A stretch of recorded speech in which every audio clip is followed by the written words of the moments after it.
अभी इस वीडियो में हम लोग डिस्कस करेंगे कि हाउ डू इंसिडेंट हैपन, कि इंसिडेंट कैसे होता है या एक्सीडेंट कैसे होता है। तो इसमें अभी देखते हैं आगे। यहाँ पे ये वर्कर है, जो वर्कर काम कर रहा है। इसने घड़ी की तरफ देखा। ये जो टाइम है काफ़ी, इसको जल्दी जाना था। तो इसने अपना काम बंद किया और फायर एग्जिट की तरफ देखा डायरेक्टली। और इसने देखा कि इससे मैं बहुत आसानी से इसको क्रॉस कर सकता हूँ। और यहाँ पे कुछ पैसेज भी बना हुआ है, देखिए येलो स्ट्रिप भी लगा हुआ है। इसके पास और भी रास्ते होंगे जाने के, लेकिन इसको क्या लगा कि जल्दी जाना है और अर्ली लीविंग है, तो फायर एग्जिट से मैं बाहर निकल जाता हूँ। तो इसने जो रास्ता था यहाँ पे, उस रास्ते को ना फॉलो किया। देखिए ये जो था, ये अलग से पेडेस्ट्रियन वॉकवे बना हुआ था। और दूसरी तरफ से क्या है, एक ये फोकलिफ्ट ट्रक ड्राइवर है। इसको भी जल्दी है काम को फिनिश करने की। तो ये भी अपना स्पीड से जो है अपना फोकलिफ्ट ट्रक को चला रहा है, उसी वेयर हाउस के अंदर भी जा रहा है। ठीक है।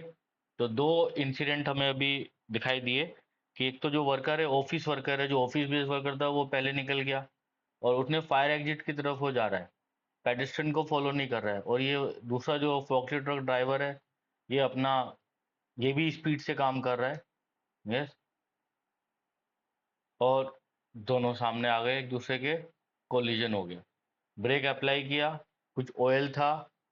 और देखिए यहाँ पे तो क्या हो गया, ये यहाँ पे वर्कर, ये जो ऑफिस बेस्ड वर्कर था, ये ऑफिस बेस्ड वर्कर जो है फोकलिफ्ट ट्रक के सामने आ गया।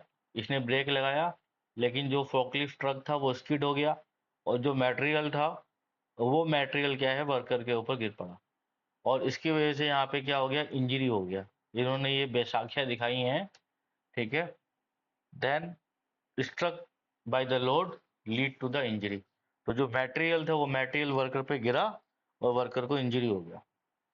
क्लियर है इतना यहाँ पे? इसको देखना है कि इस टाइप का एक्सीडेंट साइट पे बहुत फ्रिक्वेंटली देखने को मिलता है।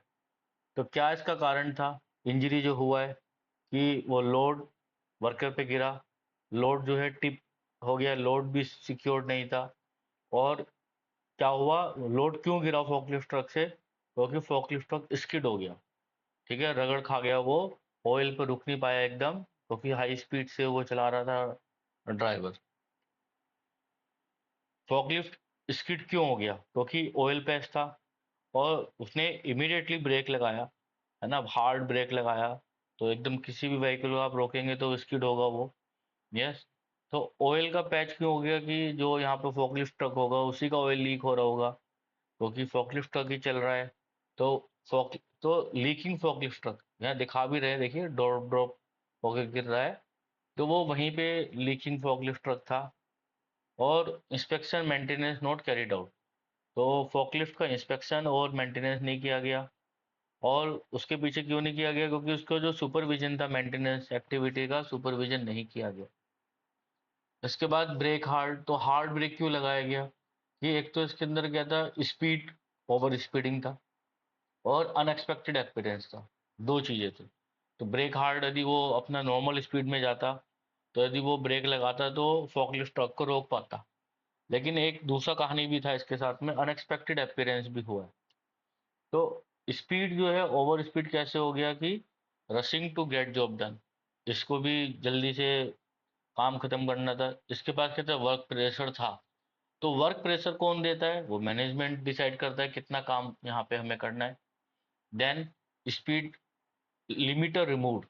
ये हो सकता है कि फोकलिफ्ट के अंदर जो स्पीड गवर्नर, जो स्पीड को कंट्रोल करेगा, वो रिमूव कर दिया गया।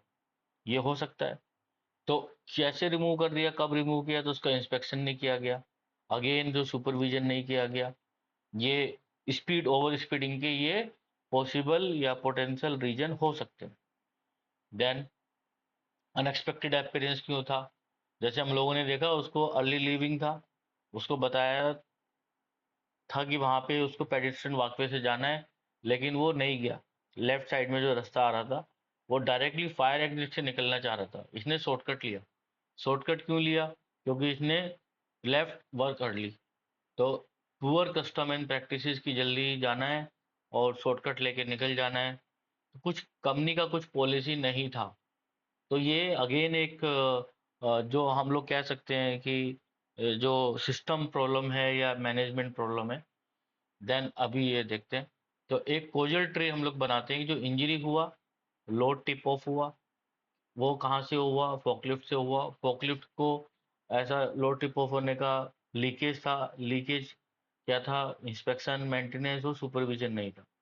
या दूसरा जो हुआ यहाँ पे, हाई स्पीड ब्रेकिंग लगाया, ओवर स्पीड की वजह से लगाया, जैसे अभी डिस्कस किया। या वर्कर जो है सडन अपीयरेंस हुआ है शॉर्टकट लेने की वजह से, too early leaving the work place and कोई पॉलिसी नहीं है। तो यहाँ से हमें ये ट्री अभी हम डिसाइड करते हैं। तो जो हमारा एक्सीडेंट सीन पे जो हमें देखने को मिल रहा है कि मटेरियल से वर्कर को इंजरी हुई है, ठीक है, ओवर स्पीडिंग, या सीसीटीवी कैमरे में यदि हमने ये चीज़ रिकॉर्ड करी है, तो जैसे अभी देखा भी था कि वर्कर लेफ्ट अर्ली, तो ये इमीडिएट कोज में आ गया। जब हम इन्वेस्टिगेट करते हैं तो सबसे लास्ट वाला जो इवेंट जो हमें साइट पे देखने को मिलता है वो इमीडिएट कोज होता है। यस। उसके बाद ये कौन सा कोज है जो इमीडिएट कोज के पीछे छुपा हुआ है, वो हमें मत पता नहीं चलता है।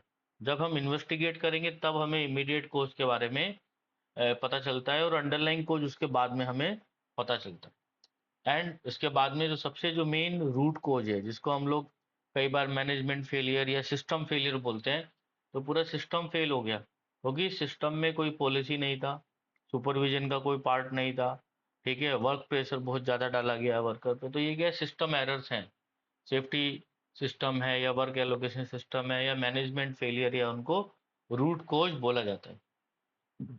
इस तरीके से हम लोग इमीडिएट कोज, अंडरलाइंग कोज और रूट कोज को आइडेंटिफाई करते हैं।